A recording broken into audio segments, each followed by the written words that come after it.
À la base, cette feuille de route a été initiée par vous, Madame la Présidente. Vous avez souhaité il y a un an que notre collectivité s'implique davantage en faveur des personnes en situation de handicap. Cette volonté se traduit tout d'abord par la désignation d'un binôme d'élus, une vice-présidente et une conseillère déléguée, complètement investie sur cette thématique. Cela marque un engagement fort de la région, alors qu'elle n'a pas la compétence sur le sujet. Et c'est enclencher une vraie démarche d'inclusion pour répondre largement à améliorer le quotidien des personnes en situation de handicap. Cette initiative doit se traduire par la mise en place d'une feuille de route qui donne le cap. Celle-ci a été saluée par différents acteurs et par le Césaire.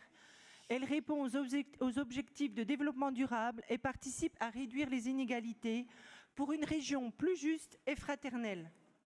Le handicap, c'est l'affaire de tous. C'est un vrai sujet de société. Nous devons repenser nos modes d'organisation, adopter un nouveau regard sur la différence, participer à ce que chacun trouve sa place dans une même communauté et donc prendre des engagements concrets pour une prise en compte opérationnelle et transversale du handicap. Avec Anne-Marie Dumont, nous avons souhaité commencer par une phase de consultation assez large. Nous avons d'abord rencontré des acteurs du champ du handicap, des acteurs, des associations qui œuvrent dans ce champ, comme l'ADAPI, Cap Emploi, nos partenaires institutionnels, les services de l'État et les départements, avec Pôle emploi, le rectorat, la Directe, entre autres. Et puis nous avons consulté les citoyens. Nous avons réalisé 2 consultations citoyennes, dont un questionnaire adapté et traduit en facile à lire et à comprendre. Et puis nous avons mis en place un réseau de référents à la région au sein des directions de la collectivité. J'en profite d'ailleurs, je sais que certains sont dans la salle, pour les remercier pour leur implication. Nous sommes donc imprégnés et nourris sur le terrain auprès des professionnels. Nous avons pu réaliser un état des lieux de l'existant et recenser les besoins auprès des personnes concernées. Ce travail collectif nous a permis d'établir un diagnostic et nous avons décidé dans un premier temps de décliner notre engagement sur 4 blocs de compétences et de responsabilités, puis dans nos politiques volontaristes.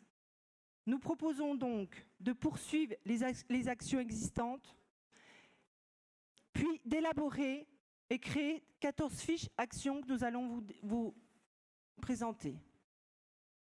Concrètement, ces fiches actions nous permettront d'avoir un cadre commun. Elles ont toutes la même forme et visent à être suivies et évaluées. Ainsi, nous montrons un engagement à poursuivre la démarche qui ne se veut pas figée, mais qui a pour objectif de perdurer dans le temps. Nous avons donc décidé d'agir sur ces 4 blocs de compétences et de responsabilités.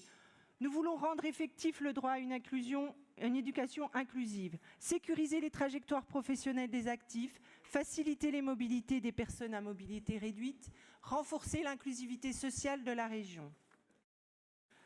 3 fiches actions sont proposées pour rendre effectif le droit à une éducation inclusive. Évidemment, c'est répondre à la réglementation en ce qui concerne l'accessibilité des lycées et du CREPS. Donc ça, c'est prioriser nos travaux dans le cadre d'un schéma ADAPT. Mais en attendant, c'est s'adapter au cas par cas, en fonction des besoins, car on sait très bien que ces travaux ne sont pas réalisés dans les années à venir. Nous devons accompagner les élèves empêchés, notamment en facilitant l'achat de matériel numérique. Et puis, nous devons faciliter l'inclusion scolaire. Vous le savez tous, les nouvelles ambitions gouvernementales traduites dans le projet régional de santé incitent les différentes structures médico-scolaires à externaliser les enfants en milieu ordinaire. Il s'agit de faciliter l'accueil au sein des lycées, des instituts médico-éducatifs. 2 fiches actions permettront de sécuriser les trajectoires professionnelles des actifs. Alors ici, c'est amplifier l'accès à la formation des demandeurs d'emploi en situation de handicap. Nous avons un dispositif qui s'appelle le dispositif Amont de la qualification qui marche très bien et nous voulons le poursuivre. Et nous voulons également profiter du plan régional d'investissement dans les compétences, notamment pour faire en sorte de développer de l'innovation pédagogique et un peu plus de souplesse et permettre à plus de personnes en situation de handicap d'accéder à la formation. Nous voulons également développer l'emploi en accompagnant les entreprises adaptées et les ESAT, les établissements de services d'aide par le travail, grâce à nos dispositifs dont elles peuvent bénéficier, qui sont les dispositifs que nous avons mis en place en faveur de l'économie sociale et solidaire, et participer à valoriser ces entreprises.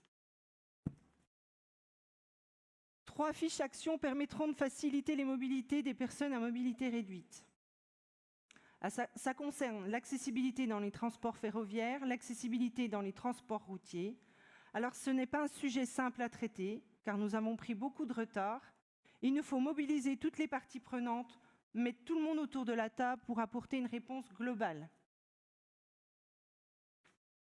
2 fiches actions nous permettront de renforcer l'inclusivité sociale de la région.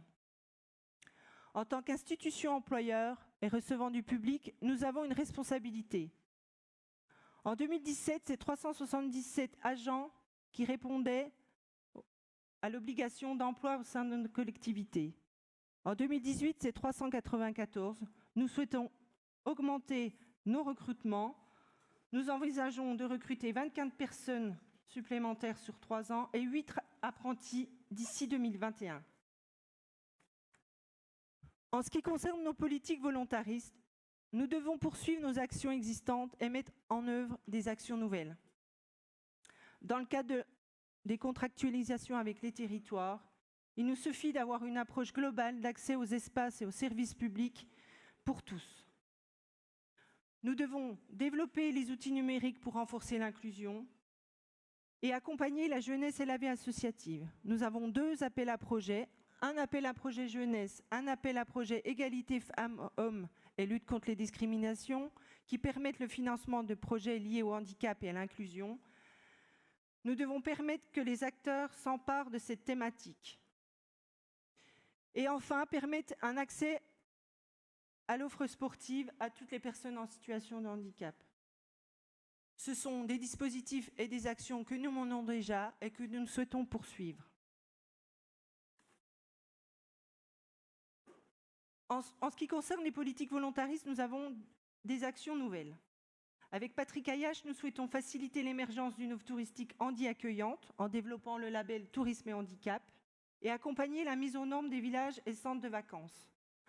En tant qu'institution, nous devons rendre plus inclusive la pratique interne de la région. Ça concerne les achats, en réservant des marchés aux entreprises adaptées et aux ESAT.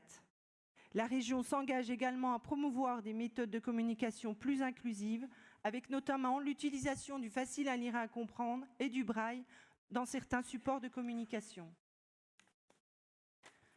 Cette feuille de route s'est construite grâce à une large consultation. Nous avons voulu que cette consultation soit au cœur de la mise en œuvre, au cœur du suivi et au cœur de l'évolution de notre démarche. Pour cela, nous proposons de mettre en place 3 instances complémentaires. Donc, un comité exécutif qui pilotera les politiques sera composé des vice-présidents de la région. Un comité d'orientation où nous inviterons les services de l'État, les départements, et les associations et les citoyens afin qu'ils puissent proposer, évaluer et proposer des évolutions à cette feuille de route.